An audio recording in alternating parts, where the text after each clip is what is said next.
13 दिसंबर बरोज़ हफ्ता तकरीबन 9:30 से 10 के दरमियान यहाँ कादरी हाउस मरकज़ अहले सुन्नत पर, जो कि चेयरमैन पाकिस्तान सुन्नी तहरीक मोहतरम सरवत रियाज कादरी साहब की रिहाइशगाह है, यहाँ पर पुलिस की जानिब से छापा मारा गया, उसके स्पेशल यूनिट की जानिब से, और चादर और चार दीवारी का तक़द्दुस पामाल किया गया। लेडीज़ के साथ फिर जो है वो उनके साथ लेडीज़ की जो है वो उनके हुकूक की, उनके तक़द्दुस की पामाली की गई। हम सबसे पहले तो इसकी भरपूर अंदाज से मज़म्मत करते हैं,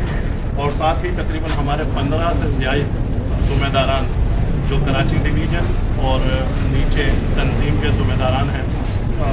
सिक्योरिटी स्टाफ है, और यहाँ पर दीगर जो कादरी हाउस का मरकज़ अहले सुन्नत का जो स्टाफ है, उन तमाम के तमाम को वो अरेस्ट कर अपने साथ लेके गए। मैं इस पर भी पाकिस्तान सुन्नी तहरीक की जानिब से इसकी भरपूर अंदाज से मज़म्मत करता हूँ। इसी तरीके से अभी हमने कुछ टिकट्स और कुछ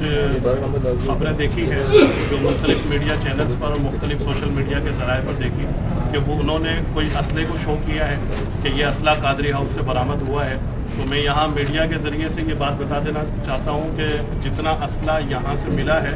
हम उसको ऑन करते हैं, वो हमारा है, वो सरकारी परमिट उसके हमारे पास मौजूद है, हमारे पास जो है उसका सरकारी लाइसेंस मौजूद है, जितना भी असला यहाँ से उठाया गया है, और कुछ के लाइसेंस वो साथ लेकर गए हैं। इसके अलावा उसमें जो है 3 या 4 के करीब जो SMGs हैं वो सरकारी हैं, पुलिस वालों की हैं, वो पुलिस गनमैन जो हमें सरकार ने अलाट किए हैं, वो पुलिस गनमैन यहाँ पर मौजूद हैं, हमारे साथ ही मौजूद हैं, उनके हैं। तो मैं ये बताना चाहता हूँ ये जो असला कादरी हाउस से निकाल कर जिसको ये कहा जा रहा है कि किसी और काम में इस्तेमाल होता है, वो सरकारी असला है, और जो हमारा सिक्योरिटी का असला है वो भी सरकारी है, उसका लाइसेंस, उसके स्पेशल परमिट्स हमारे पास मौजूद है, जो मुताल्लिका इदारों को जब हमें ज़रूरत होगी तो हम उनको दिखा भी सकते हैं। इसी तरीके से हम तो ये कहना चाहते हैं कि हम कौन सा ऐसा इदारा है, कौन सा पाकिस्तान में सिक्योरिटी फोर्सेस का इदारा है जो काम कर रहा है, पाकिस्तान की बेहतरी के लिए उसने काम किया है, और पाकिस्तान सुन्नी तहरीक के प्लेटफॉर्म से उनके साथ ताउन यहाँ से लेके वाना और वज़ीरिस्तान तक हमने उनके साथ ताउन नहीं किया। अगर किसी एक ज़िम्मेदार पर, किसी एक कारकुन पर, चाहे वो कादरी हाउस पर हो या किसी इलाके में हो, अगर किसी किस्म का कोई क्रिमिनल चार्ज अगर होता भी तो वो हमसे बात करते, हम अपने कारकुनान को पेश कर देते। लेकिन मैं आपको बताऊं कि अगर 2012 की, 2013 की अभी उन्होंने क्रिमिनल रिकॉर्ड जारी किया है, 2012, 2013, 2014 और 2015 में इस शहर कराची के जो हालात थे, सियासी FIR हमारे तकरीबन हर कारकुन पर हो, तो हम तो इस शहर से भागे भी नहीं, हमने इस शहर के घर भी नहीं छोड़े, हमने जो है इस शहर में बेहतरी के लिए, दहशतगर्दी के ख़िलाफ़ हमने तो हर मुमकिन कोशिश की है, हर इदारे के साथ मिलकर काम किया। तो ये इस तरह से चादर और चार दीवारी का तक़द्दुस पामाल करना, हमारे घरों की औरतों को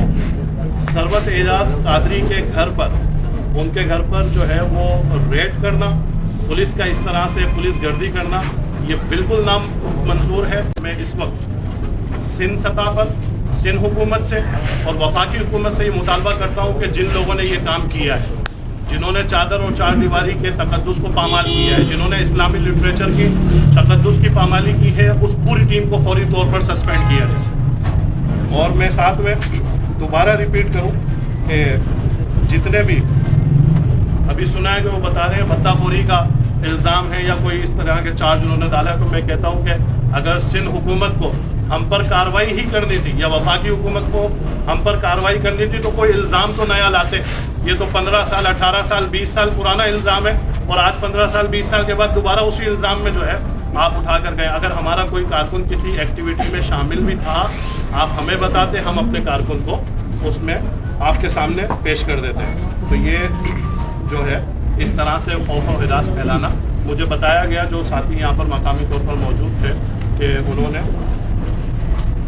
बताया गया है कि जैसे ही रेड हुई है तो उन्होंने आते के साथ फायरिंग भी की है। तो ये फायरिंग करना मतलब मुहिब्बे वतन जमातें जिनका पूरे मुल्क में स्टेक हो, जिनका पूरे मुल्क में दफातर हो, जिनका पूरे मुल्क में जो है वो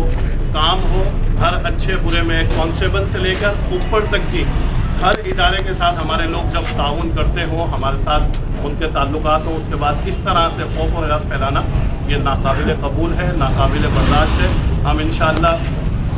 ابتداً سندھ سطح پر اس پر بھرپور احتجاج کریں گے۔ اگر حکومت نے اس پر توجہ نہیں دی فوری طور پر تو ہم انشاءاللہ اس کا دائرہ کار پورے پاکستان میں بڑھا دیں گے، اور احتجاج آپ کو صرف کراچی میں نہیں، سندھ میں بھی اور پاکستان میں نظر آئے گا۔ تمام ذمہ داران جن کو اٹھا کر یہاں سے لے کے جایا گیا ہے، محترم شہباز قادری صاحب، محترم جواد رضا قادری صاحب، شہباز اپنا محمد طلحہ ثروت بھائی کے جو بیٹے ہیں ان کو بھی گرفتار کیا گیا ہے۔ ثروت بھائی کے جو بھانجے اوپر فلور پر رہتے ہیں ان کا تو تنظیمی طور پر بھی کوئی تعلق نہیں ہے، ان کو بھی گرفتار کیا۔ ان کے علاوہ جو ہے 12 سے 14 کارکنان اور ذمہ داران موجود ہیں، ان کو بھی لے کے گئے۔ میں آپ کو بتاتا چلوں جو یہاں صفائی کا عملہ ہے نا اس کو بھی اریسٹ کر کے لے کے گئے، جو ہمارا سیکیورٹی کا اسٹاف ہے اس کو بھی لے کے گئے۔ اللہ تعالیٰ ان کو ہدایت دے۔ حکومت وقت جو ہے اس پر فی الفور ایکشن لے، اس پر فی الفور وضاحت جاری کرے، ورنہ سنی تحریک انشاءاللہ کل سے احتجاج کا اعلان کرے۔